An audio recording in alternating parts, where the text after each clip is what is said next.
दोस्तों सोचिए, अगर एक दिन आपके देश के युवा उठ खड़े हो और सिर्फ कुछ ही दिनों में पूरी सरकार को हिला दे। नेपाल में यही तो हुआ।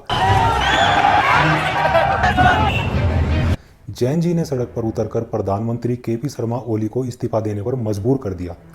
प्रधानमंत्री का घर जला दिया गया, संसद को आग लगा दी गई और मंत्रियों को सड़क पर दौड़ा दौड़ा कर जूतों से पीटा गया। ये गुस्सा सिर्फ सोशल मीडिया बैन से नहीं था, इसके पीछे है सालों का भ्रष्टाचार, बेरोजगारी और नेताओं के परिवारों का ऐशो आराम। आज के इस वीडियो में हम समझेंगे नेपाल में इतना बड़ा विस्फोट क्यों हुआ। तो प्रोटेस्ट की शुरुआत होती है 8 सितंबर 2025 से।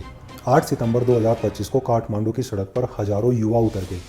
अधिकतर इनमें से 20 से 25 साल की उम्र के थे, कुछ स्कूल यूनिफॉर्म में, कुछ कॉलेज की ड्रेस में। ये प्रदर्शन एक एनजीओ हामी नेपाल ने संगठित किया था, एकदम शांतिपूर्ण तरीके से। मैटीगर मंडाला से लेकर संसद भवन तक मार्च कर रहे थे ये लोग। लेकिन सरकार ने क्या किया? सरकार ने पुलिस भेज दी उनके आवाज़ को दबाने के लिए। पुलिस ने आते ही पानी की बौछारें, टीयर गैस और रबर की गोलियां चलानी शुरू कर दी। धीरे धीरे टकराव बढ़ा और प्रदर्शनकारी संसद परिसर तक पहुंच गए।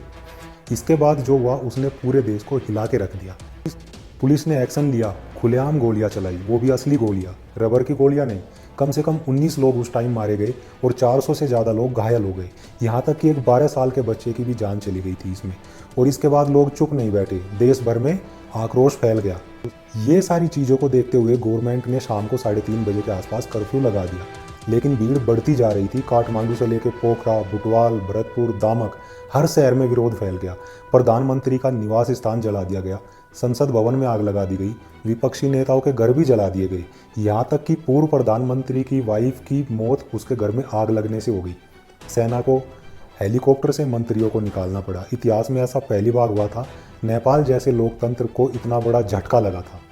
कई लोग कहेंगे ये सब सोशल मीडिया बैन की वजह से हुआ, लेकिन नहीं दोस्तों, सच ये है कि वो सिर्फ आखिरी चिंगारी थी। दरअसल इसकी शुरुआत 2023 से ही हो चुकी थी। 2023 से ही नेपाल सरकार सोशल मीडिया कंपनियों को रजिस्टर करने के लिए दबाव डाल रही थी, लेकिन सिर्फ टिकटॉक ने नियम माने। बाकी platform Facebook, Instagram, WhatsApp, YouTube, Twitter सबको बैन कर दिया गया। लाखों परिवार जो विदेश में अपने दोस्तों से, परिवारजनों से जुड़ते थे, वो सब कट गए। यहाँ मैं एक चीज़ और आप लोगों को बता दूं, नेपाल का जो पर्यटन उद्योग है वो भी सोशल मीडिया से ही चलता है। सोशल मीडिया के ऊपर बहुत ज़्यादा तरीके से निर्भर है, तो वो बुरी तरह प्रभावित हुआ। इससे युवा और ज़्यादा चिढ़ गए। इसको अभिव्यक्ति की आज़ादी पर हमला मान रहे थे वो सब युवा, लेकिन असली आग तो भ्रष्टाचार और बेरोजगारी की जल रही थी। असली मुद्दे क्या थे? तो दोस्तों, नेपाल का जो यूथ है उसमें गुस्सा इसलिए था क्योंकि एक तो नेपाल में जो बेरोजगारी की परसेंटेज है ना, वो 20% से ऊपर पहुंच चुकी थी।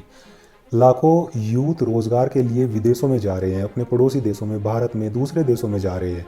यहाँ तक कि 15,000 नेपाली लड़के रूस और यूक्रेन युद्ध में लड़ने के लिए चले गए। सिर्फ किस चीज़ के लिए? पैसे के लिए।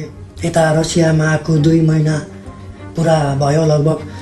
अनि मैले चाहिँ रसियामा आएर चाहिँ धेरै दुःख पाएँ। मैले त्यही नै हो। अनि त्यहाँ चाहिँ धेरै गाह्रो छ हामीलाई सबलाई। और दूसरी तरफ नेताओं के बेटे बेटियां महंगी गाड़ियों में घूमते हैं, डिजाइनर कपड़े यूज़ करते हैं, विदेशी टूर पे जाते हैं, तो सोशल मीडिया पे वो सारी चीज़ों को दिखाते हैं। सोशल मीडिया पे नेपो किड्स, #नेपो बेबी, ये सब ट्रेंड करने लगे और पोस्टरों पे लिखा था साधारण बच्चों को विदेश से ताबूत में लेके आते हैं और नेताओं के बच्चे विदेश से गुच्ची की चीज़ें लेके आते हैं। नेपाल में पॉलिटिशियंस के बेटे अपने लग्जरियस लाइफस्टाइल को शो ऑफ करने लगे। एकातिर नेपाली नेताका छोराछोरी र नातिनातिनाहरूले कति आरामदायी जीवन बाँचिरहेका छन् भन्ने देखाउने तस्बिरहरू, जसमा उनीहरूको विदेश ट्रिप, शानदार पार्टी अनि महँगो सामानहरूको कलेक्सन देखिन्छ। यानी जनता और नेताओं के बच्चों की जिंदगी के बीच का जो फासला था ना, वो ज़मीन आसमान का फासला था। एक तरफ गरीब जनता के बच्चे हैं जो बहुत ही गरीबी में जीवन यापन कर रहे हैं, थोड़े थोड़े पैसे के लिए युद्ध लड़ने के लिए चले गए दूसरे देशों में, और दूसरे देशों में रोज़गार के लिए जा रहे हैं कुछ पैसे कमाने के लिए। और दूसरी जगह जो नेताओं के बच्चे हैं वो सब अपनी लाइफ में एकदम ऐशो आराम की ज़िंदगी गुजार रहे हैं। तो ये सारी चीज़ों की वजह से नेपाल में चिंगारी फैली। सोशल मीडिया बैन तो एक बहाना था और इतना बड़ा विस्फोट हो गया नेपाल में। तो दोस्तों, यह निराशा इतनी गहरी है कि अब नेपाल के लोग कह रहे हैं शायद ही नेपाल में लोकतंत्र बच पाए, हमें फिर से राजतंत्र चाहिए। लोकतंत्र और राजतंत्र क्या होता है दोस्तों? लोकतंत्र में जनता सब कुछ होती है, जनता अपने नेताओं का चुनाव करती है। राजतंत्र में राजशाही होती है, जैसे पहले राजा महाराजा होते थे। और नेपाल में याद रखिए 2008 में राजतंत्र को ख़त्म करके लोकतांत्रिक गणराज्य नेपाल को बनाया गया था, लेकिन इन 17 सालों में 13 बार सरकार बदली, सोचिए आप। और सत्ता बस उन्हीं कुछ 70 साल के नेताओं के बीच घूमती रही, जिनमें मुख्य थे ओली, प्रचंड, देउबा। इन्हीं 3 नेताओं के बीच में 13 बार जो सरकार बदली 17 सालों में, वो यही घूम फिर के यही सब बनते रहे। ठीक है, अब भ्रष्टाचार हर तरफ फैलता रहा और जवाबदेही किसी की नहीं थी। जिसका नंबर आया, जो भी सत्ता में आया, उसी ने भ्रष्टाचार किया, जवाबदेही कहीं कुछ भी जवाबदेही नहीं थी। तो अब सवाल ये उठता है, क्या नेपाल लोकतंत्र को संभाल पाएगा या नेपाल में फिर से राजशाही आ जानी चाहिए। आखिरकार 9 सितंबर 2025 को प्रधानमंत्री ओली ने इस्तीफा दे दिया।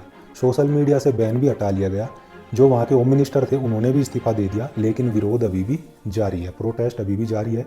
सेना प्रमुख ने शांति की अपील की है, लेकिन लोग अभी भी कह रहे हैं हमें कॉस्मेटिक चेंजेस नहीं चाहिए। कॉस्मेटिक चेंजेस मतलब हमें ये ऊपर से दिखावा नहीं चाहिए, हमें सिस्टमेटिक रिफॉर्म्स चाहिए। हमें पूरे लोकतंत्र को एक अलग तरीके से डिजाइन करना है, हमें एक अच्छा लोकतंत्र चाहिए।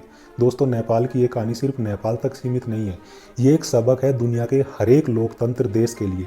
अगर सरकार जनता की आवाज़ दबाएगी ना, भ्रष्टाचार को अनदेखा करेगी, तो युवाओं के भविष्य से खिलवाड़ अगर कोई सरकार करेगी ना, तो लोग सड़क पर जरूर उतरेंगे।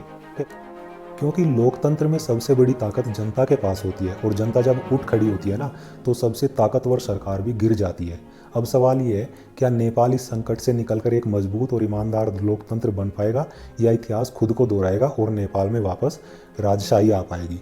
तो दोस्तों, दूसरे देशों के लिए ये एक बहुत बड़ा सबक हो सकता है। आप अगर जनता लोकतंत्र में सबसे ऊपर है ना, तो उसकी आवाज़ को नहीं दबा सकते। दूसरे देशों को इससे सीखना चाहिए। तो दोस्तों, कैसी लगी ये वीडियो?